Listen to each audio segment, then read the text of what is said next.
to you by GN and Co. Hi, guys.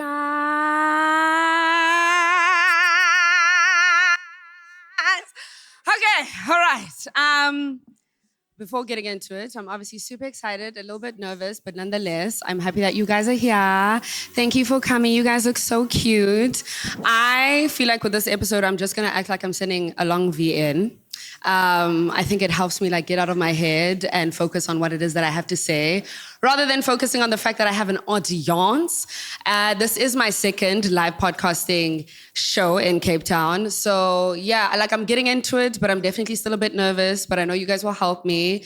Don't be scared to give me some input. Don't be scared to give me some reactions. Any sort of love, anything would be greatly appreciated. So, without further ado, Genge, welcome back to yet another episode of After School is After School with your girl, Sis G.U. To those that are passing by, I hope that you guys are well at home. Actually, I messed up my own intro, but to those that are at home, okay, I hope that you guys are well. And to those that are passing by, all right, I hope you like what you see and you join the gang, please. I hope you like what you see and you join the gang, please. I hope you what you and you join the gang, please. Okay. You guys sound so lovely. Thank you for that one. Yeah, guys, we're bringing the assembly to Cape Town for the first time, which is an achievement for myself and my team. We're super excited about it, but I thought to just give you guys a bit of a background before jumping into my episode. So I used to go to school in the city, and as many of you may know, that wasn't my proudest moment. UCT was definitely a bit of a disaster. On my end, I think that I went through many different things. It was my first time being away from my parents, being in a big city, being responsible for myself, coming up with my own routine. And I just had different plans from what it is that my parents had. I wanted to live life. I wanted to do the things. I wanted to be with the people. I wanted to be everywhere. And I think that there's a lot of things that I started to neglect in my own personal life, but it was a good time. I think Cape Town has played a very big role in who it is that I am today. A lot of my interests were found in the city. A lot of the things that I like, the way that I talk, the way that I dress, I feel like a very big part of that has to do with the fact that I was in this place. So yeah, UCT wasn't the best, but I had a lot of fun and I met a lot of people and I'm forever grateful for those people. But what characterizes my UCT experience for me was the fact that I was officially diagnosed with anxiety and depression. That wasn't the only thing that happened. I think there were lots of good things, but it was the first time I was truly diagnosed with anxiety and depression. So I actually could put a name to what it was that I was finally feeling. And I think that that validated a lot of my feelings and what it was that I was going through at the time. You know, sometimes you're sad, sometimes you're anxious, and my anxiety will manifest in my body. I will not be able to eat. When I am anxious, guys, I eat it for breakfast, lunch, and dinner. There's nothing else I'm able to put in my body because it's just this big, weird feeling in my stomach and in my throat. So yeah, it was weird going through depression and not knowing that I was depressed. So when I got my diagnosis, I was finally like, okay, cool. At least now I know what it is that I'm dealing with. And when you're depressed, it's very hard to see outside of that, hard to see a future for yourself, hard to see yourself growing out of those things. So I really took to my friends, which were a great help. I really came to God because I love my friends, but I'd say sometimes I need something bigger than us. We can laugh, we can go out, but I really need someone who's gonna grab me and take me out of that space. And my biggest helping force was the ocean. Maybe a little too much. I definitely miss classes and things, but I think that just being near the ocean has always brought me so much peace. And I really, really enjoyed being able to do that. So I think it was my saving grace. So yeah, obviously, when I left Cape Town, it wasn't the best situation for me. I'd taken a leave of absence. I didn't tell my parents until a few months later. I had to write a letter to them saying okay, guys, I've left school and now I'm a completely different person. I'm a content creator. This is what it looks like for me. This is what I expect out of you guys. This is how you guys can support me and so forth. So I went back home and that was a bit of an adjustment in and of itself, but I left Cape Town with a lot of resentment. And I think that's because of what it is that I had experienced in this place. And I started to associate this place with the things that I'd struggled with and everything that I'd kind of gone through. So to be able to bring the assembly to Cape Town means everything to me. I think that to see God allow me to have a different experience in the very place where I struggled, in the very place where I was diagnosed with depression, is such a beautiful thing and such a milestone for me. Thanks, friend. Yeah, it's such a big deal to me, and I don't want to like downplay it. You know, when you start a project elsewhere, you don't necessarily see it growing. And for God to grow it to the point where he's bringing me back to the place where I struggled the most and I'm coming back in strength, I think is a word for many of us. Like, it doesn't matter what you've gone through in whatever city, whatever circumstance, or what your surroundings look like. Things can always change. And even if the place doesn't change, you can change and be a better person in that place. So I went through a lot of personal growth. I went through growth within my career, within my family. I think they also had to adjust to what it is that I now do, which is obviously very daunting for Black parents, because what do you mean you want to be a content creator? What does that look like? Where do you start? How do you make money? They don't know YouTube. They don't know Instagram. So I feel like there was just a lot of firsts and a lot of undoing at that point in my life.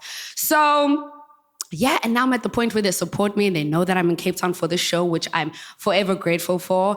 And there's a verse that I've been meditating on, and it's Isaiah 43, verse 19, that says, "Behold, I will do a new thing. Now it shall spring forth. Shall you not know it? I will even make a road in the wilderness and rivers in the desert." I feel like that verse speaks to my journey, because me being in Cape Town and hosting a show is literally God bringing about water in the desert for me and making a place that was once the wilderness for me, a place that I can now like really thrive and enjoy myself in. And that brings me to the title of my message. Honestly, I wanted to title it "Started from the Bottom, Now We're Here." But I was like, you know what, maybe that's a little bit inappropriate. But the title of my episode today is "Put on Your Seatbelt." Yeah, okay. So how this actually came about, I was hyper-focused on the show in Joburg, you know, my first show out of the two shows. So I'm like, I need to know what I'm going to talk about. I put all of my focus there, and I kind of felt like, it's getting awkward, babes, because Cape Town is coming up. What the hell am I going to talk about? And I really just trusted God to give me a word of inspiration. And it was the Sunday after the show. My friend came to pick me up, and I got into her car. And you know, sometimes when you get into someone's car and the seatbelt is already like clipped in, so you're like sitting on top of it. I have such an issue with that. Like, I'm such a safety babe. Safety is so cool to me. So I'm like, who's this sitting on top of the seatbelt? And why are they going about it that way? I asked her, and she's like, no, I'd actually lent my car to my family, and they have the tendency of doing this thing, and it's not safe. And I was like, yeah, you definitely should have the conversation. And she agreed wholeheartedly. She was like, yeah, in life, you must actually put your seatbelt on. And something went off. And I was like, yeah, in life, you must definitely put your seatbelt on. Because guys, life, you are guaranteed to go on a ride. Like, there's no and, if, maybes, or buts. There are ups, there are downs, there are lefts, there are rights. There are going to be sharp turns. You're going to be in traffic. You're going to pass accidents and so forth. So you might as well gear yourself up. Like I said, safety is something that's really cool to me. And so much so that it's like an ick. I don't know if you guys have ever been in a car with a guy who drives recklessly. I hate it. You get in the car, you ignore all of the rules of the road. You ignore all of the other cars that are also on the road. And I don't know if you think the speed and the sound of your car is going to impress me. But if I feel uneasy, I'm not going to have a good time. Like, I want to get out of that car ASAP. That's how much I like sometimes abiding to the law and going by the rule book, because I'm just like, I don't know what's on the other side of what it is that you're doing. So I'm going to talk about certain areas where I feel like you should definitely be putting on your seatbelts in this life thing.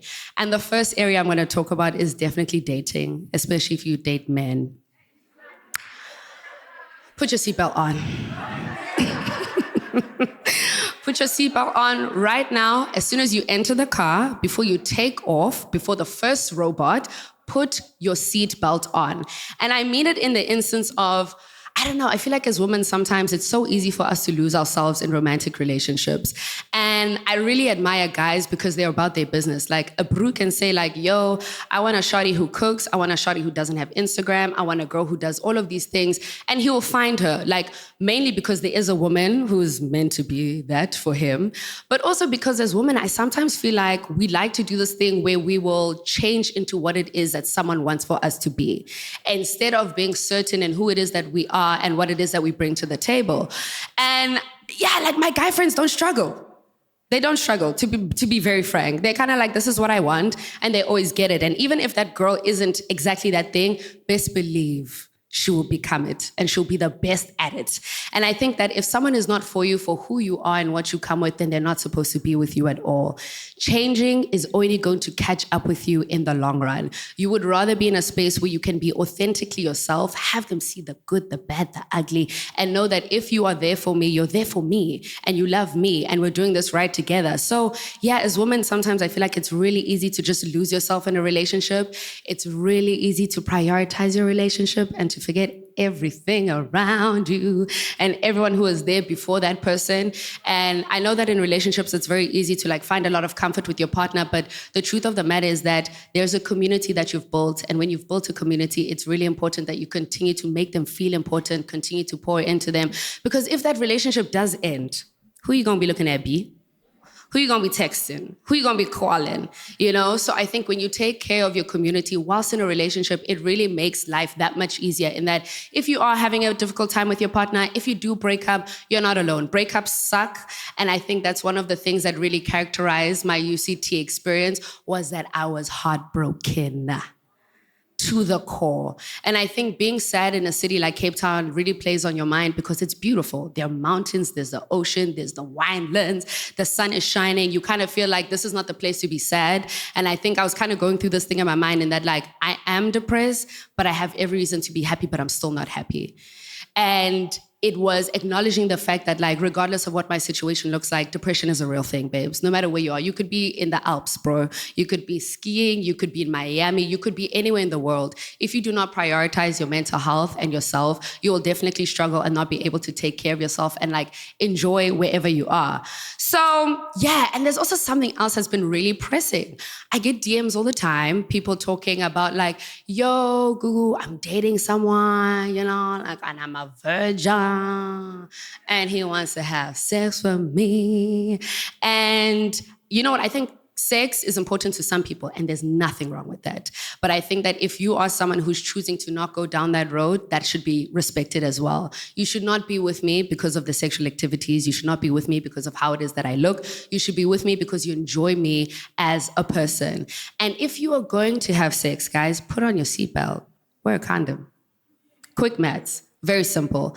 And I think I'm bringing this up again because I've heard a lot of people talk to me about the fact that they felt manipulated into having unprotected sex because your partner may not like it. They may want for you to prove the fact that you truly love them and that you trust them. And I think that there are better ways to go about it.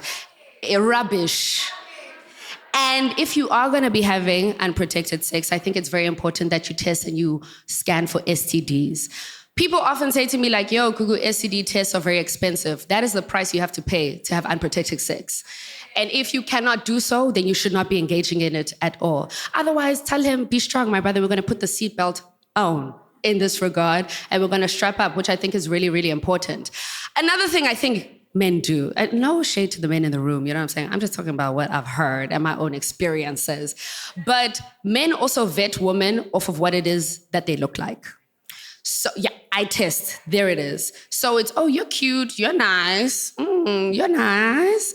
And I don't think you necessarily have anything. So like, I want to take this step with you. And what used to scare me the most when I was in these procuring situations, which I'm not in anymore, was the fact that I'd always think like, how many people have you had this conversation with?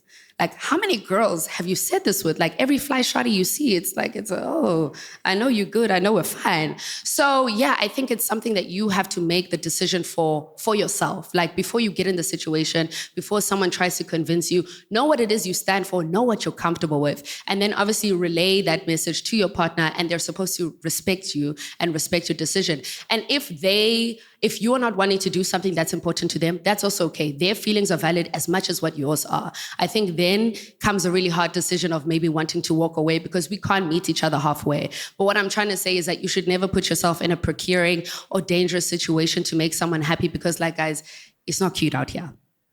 And you are your sole responsibility. So keeping yourself safe is highly, highly important.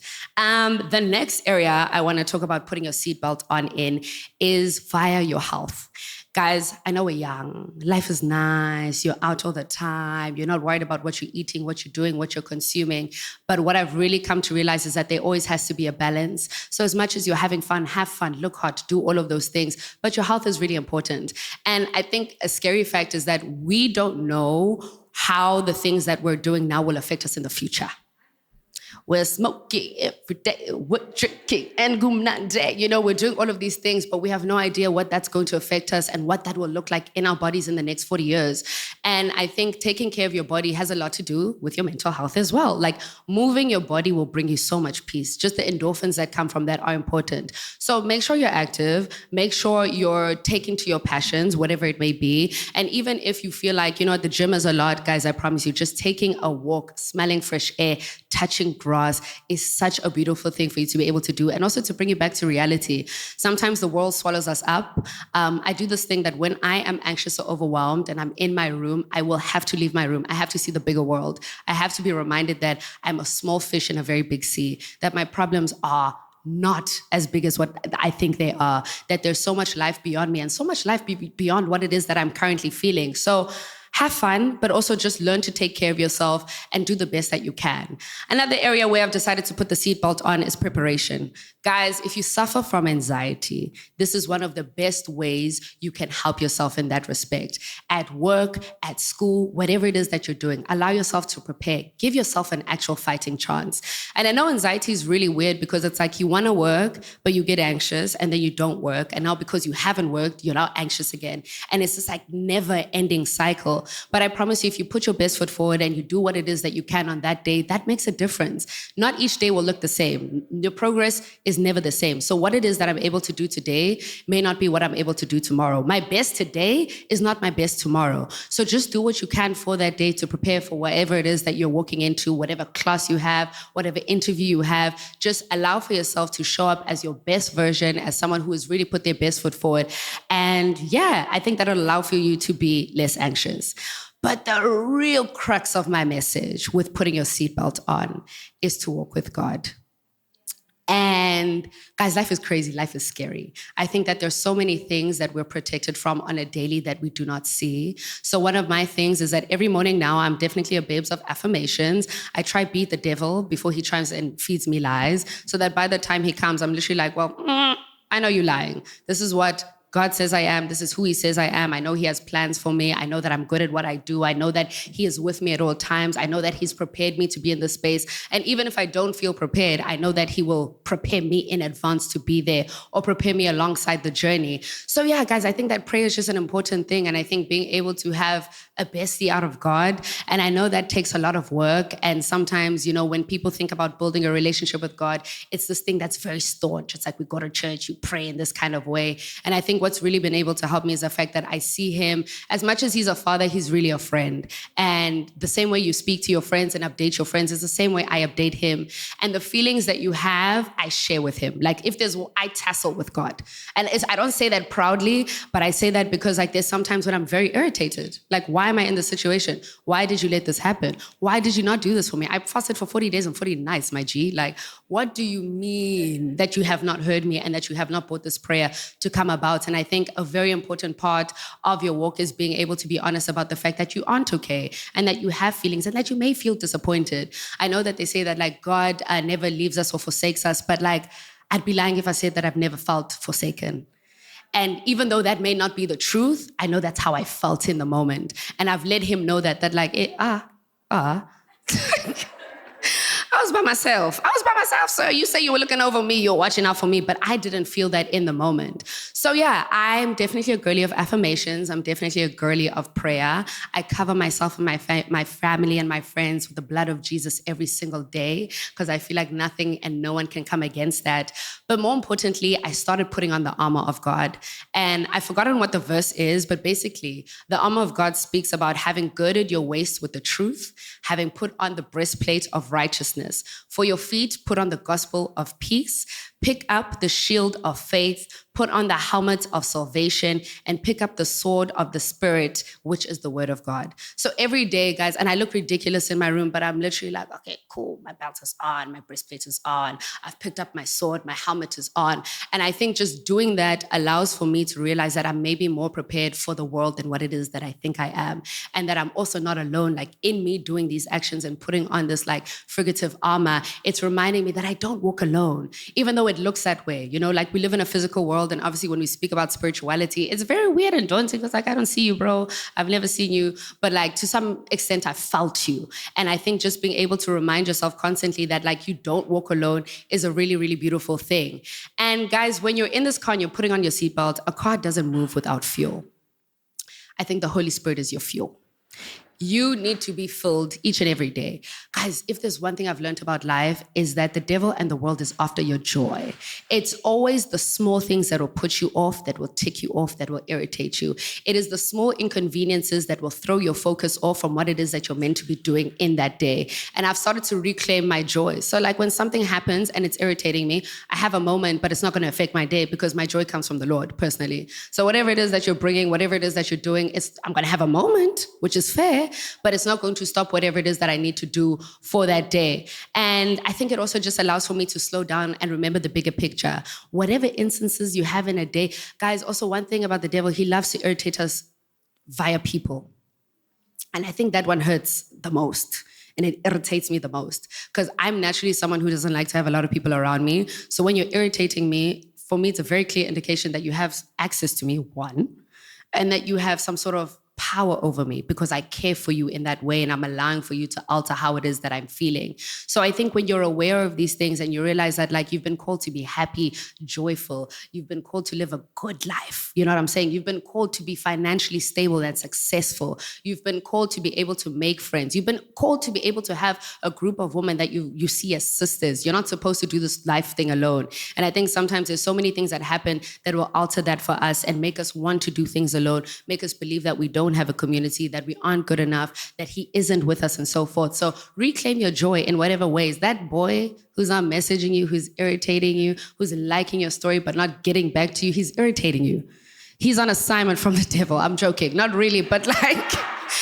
He really is like, he coming at you and he know he's throwing you off and he know he's going to irritate you. And I think the most important thing that you can do, or rather the best thing you can always do in those situations is purely ignore someone. Like I fully believe in that. Don't give someone your power. Like even if you come looking for the attention, I'm going to quite literally show you that you're not going to get it from me, babes, until you come to WhatsApp and you read my read more and then you respond appropriately to every point. No gaslighting, no waga raga raga, a proper apology, a proper consensus of what it is that I've said. Like you don't get to just like my story, tell me I look beautiful and that's where it ends. I mean, do that too, but also respond to the actual message. Yeah, respond to the read more, Baba, read all of it, because I've literally said what it is that I needed to say, and my feelings are important to me. And I think sometimes it's so easy for people to invalidate our feelings and the things that we go through because they don't understand them or that it's not important to them. And guys, just because something isn't important to someone else doesn't mean it's not important to you. And if someone really cares about you, they will care about the things you care about. No matter how mundane, no matter how small, no matter how silly it is, someone who loves you will go the extra mile for you always. So even when you are dealing with people, I think that the easiest way to tell if someone is really in your corner and they really love you and they really cherish you is through their actions. I hear the words, and I think the words go along with the actions, and that's lovely. But for the most part, it's how they choose to show up for you, how they choose to love you, and whether or not they're listening to you. Like, I don't know, maybe you guys can relate to this, and I'm a bit problematic for it, but like, not that I want someone to read my mind, but it's more like when I speak, listen. I don't like to repeat myself. So I also don't really like to ask for things. So if I'm walking past something, I say, this is cute. Now it's Tatama notes, Puti. Okay, size bani, this store, what. So I think it's a love language. It's really a love language to know that you see me, you see what I wear, you see what I do, you see when I show interest into things, and you take note of that, and it means something to you. Also, something I've realized with having to put your seatbelt on is that, you know, when you're in a car, and maybe with the bro who's driving recklessly all over the place, and the car stops abruptly, and then your seatbelt will halt at you, right? And that's obviously to keep you safe because you're not supposed to be hitting the dashboard or just doing anything crazy. And I think in life we have so many moments like that where it's God halting us, but it feels like he's stopping us. And we don't understand that the restriction is actually protection. And there's been so many things that I've been through now in hindsight that I see like, had he allowed for this thing to actually play out, had he allowed for things to go in my way, in the way that I want for them to go, I would have actually really hurt myself. Like, someone said to me the other day that like not all blessings are blessings. Like the devil also knows what you like and he knows how to bring it about. Some things are brought to you because they're a lesson and you need to learn. And I think that also speaks to the fact that like we see people do amazing things, get great things. The girlies are up, they're flying to a wad, they got a rad, they got that. And I think everyone should have their moment and their time, guys. Whatever your desires are, I truly believe that you'll find someone who's able to do that for you. But I also have come to realize that it's so easy to want what someone else wants, or rather, it's so easy to want what someone else has, not knowing how it is that they're paying for that thing. And sometimes people pay for that thing every single day. They pay for it through their sanity, through their happiness, through their soul sometimes. You know, the world's really crazy nowadays, but there's so many things where we don't really understand. We kind of see the bigger picture, we see the glitz, the glam, and then we aspire to those things, not knowing what it is that someone has had to either one, prepare to do to get them, or like what it is they're paying with in order to get to that thing. So yeah, I really learned that restriction is actually protection, and it doesn't feel like it at times, and it's very irritating that things don't go our way. But when they don't go our way, I honestly believe it's because you're being guided into something else. And yeah, so I just feel like in life, put on your seatbelt. Safety is cool. Don't let people make you think it's not cool. You know, I think sometimes it's cool to be edgy and different, and you get to do that. But I think do so while taking care of yourself. You are your biggest priority always. No one will put you first besides yourself. And I think as a former people pleaser, I used to do this thing where I'd want to please those around me because somehow I used to believe that they would take better care of me than what it is that I would. Like if I'm showing up for you in this way and I'm neglecting my own boundaries and my own things, like you will be this person who comes and saves me and no one is going to save you. I think that's the real unfortunate thing about life is that you actually have to decide that like, I'm going to put myself first. I'm going to honor myself. I'm going to do the things that I deserve and that I need. I'm going to follow my dreams no matter how crazy they are because I'm going to take a bet on me. I'm going to take the leap of faith because the seed has been planted with me and no one else.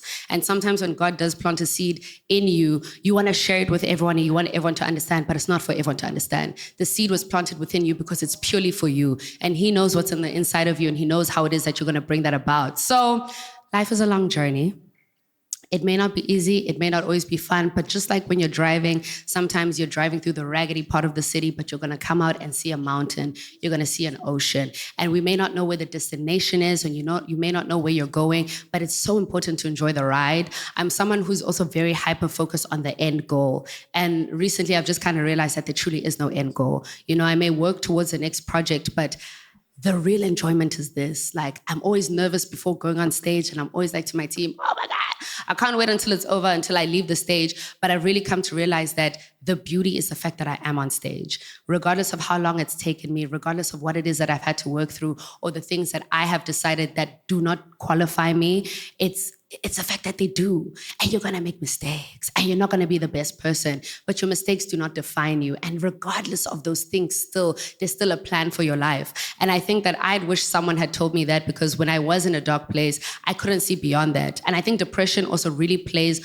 on all of your faults. Immediately, it's like, I'm not a good person. I don't deserve the things that I have. I did this, and this is what disqualifies me from this thing. But that's not the case. Like, there's so much light at the end of the tunnel, and keep going. Even if you're on your knees right now, even if you are crumbling, keep moving forward. One step a day is better than where you were yesterday. You would rather walk in the darkness than stand still and have something come catch you, eat you, and you die. Nobody need that, you know? So I think the priority in life with putting your seatbelt on is protecting yourself. No one can protect you better than what you can yourself. No one knows what you need. No one knows your boundaries. No one knows who you are at your core. So you have to make sure that you're doing the things that make you feel good and make you feel beautiful and bring you life. Like that's your sole responsibility in this life. My last little thing is that I've been reading the Bible as of late, and in Genesis, there's a really, really cool name for God that I've never come across before. And it's Adonai El-Roi, and it means that you are a God who sees me. And my wish for everyone in this room, for the Genge, is that God may continue to see you, validate you, and bless you in ways that no person could ever. But that's me for the first episode, y'all. Put your seatbelt on. It's crazy out here. G.U.